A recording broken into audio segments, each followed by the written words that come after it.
नमस्कार। आज हम भारत के उन प्रधानमंत्रियों की कहानी जानेंगे जिन्होंने आधुनिक भारत की नींव रखी।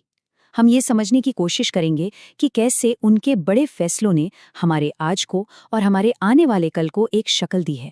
सोचिए, एक देश जो आजाद होता है वो कैसे सिर्फ कुछ ही दशकों में दुनिया की एक बड़ी ताकत बन जाता है।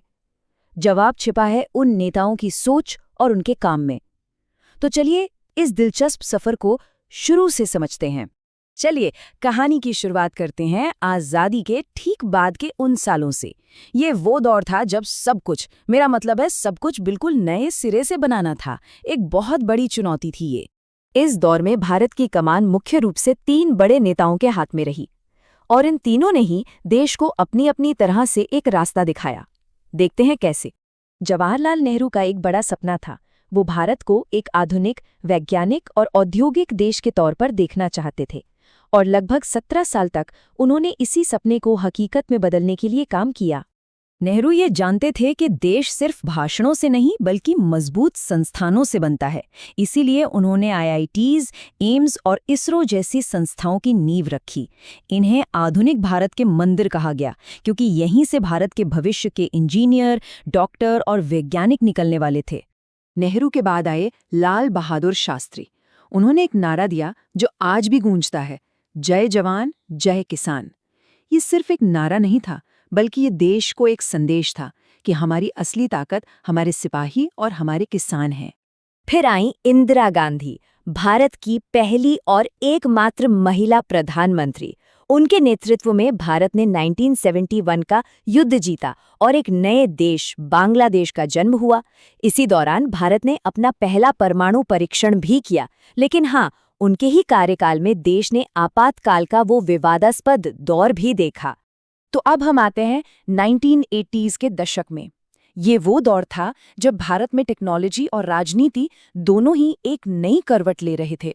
इस दशक की कहानी एक माँ और बेटे के इर्द गिर्द घूमती है। दोनों ने ही भारत की दिशा को अपने अपने तरीके से प्रभावित किया। आइए देखते हैं कि वो क्या खास बदलाव थे। इंदिरा गांधी के बाद सिर्फ 40 साल की उम्र में राजीव गांधी भारत के सबसे युवा प्रधानमंत्री बने। उनका एक ही लक्ष्य था, भारत को 21वीं सदी के लिए तैयार करना। और इसी सोच के साथ उन्होंने भारत में, जिसे हम आज डिजिटल क्रांति कहते हैं, उसकी जमीन तैयार की। कंप्यूटर को आम लोगों तक पहुंचाने की कोशिश, टेलीफोन लाइनों का जाल बिछाना, रेलवे टिकटों का कंप्यूटराइजेशन, ये सब उसी दौर की शुरुआत है। और हाँ, एक और बहुत बड़ा कदम उठाया गया। वोट देने की उम्र को 21 से घटाकर 18 साल कर दिया गया।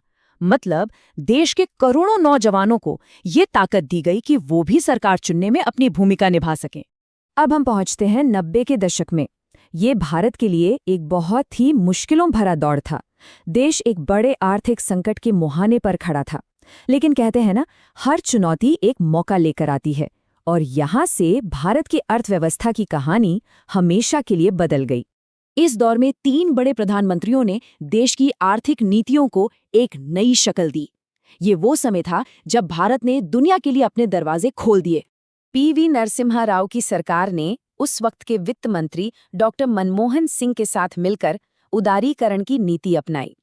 आसान भाषा में कहें तो सरकार ने व्यापार पर से अपना कंट्रोल कम किया और बाजार को आज़ादी दी। ये एक बहुत ही साहसी फैसला था। ये स्लाइड बिल्कुल साफ साफ दिखाती है कि बदलाव कितना बड़ा था। जहां पहले सब कुछ सरकार के कंट्रोल में था, अब वो बाजार के हवाले हो रहा था। जहां पहले हम सिर्फ अपने देश के अंदर सिमटे थे, अब हम दुनिया से जुड़ रहे थे। इसके बाद अटल बिहारी वाजपेयी के नेतृत्व में भारत ने 1998 में परमाणु परीक्षण करके दुनिया को अपनी ताकत का एहसास कराया। साथ ही उन्होंने देश भर में सड़कों का जाल बिछाने के लिए राष्ट्रीय राजमार्ग विकास परियोजना जैसी बड़ी योजनाओं की शुरुआत की। और फिर कहानी में एक बहुत दिलचस्प मोड़ आता है।